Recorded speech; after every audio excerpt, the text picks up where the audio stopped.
Kau dah dapat Farid kan? Kau fokus je lah kat dia. Tak payah kacau lagi hidup Mariam tu. Macam mana?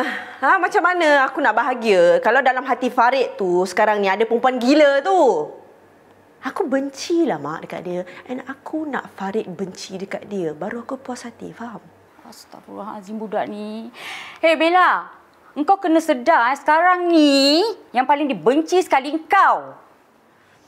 Aku tak peduli. Aku tak kisah siapa nak benci dekat aku. Kalau kau nak benci dekat aku pun aku tak kisahlah mak. Tapi sekarang ni kau nak berbaik dengan aku kan? Kalau kau nak baik dengan aku, ini syarat aku. Kau cari keburukan Mariam tu ataupun kau cipta keburukan itu. Lepas tu kita boleh berbaik. Simple.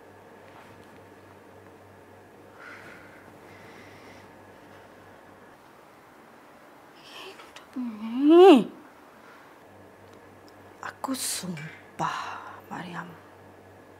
Selagi aku tak bahagia, hidup kau akan merana.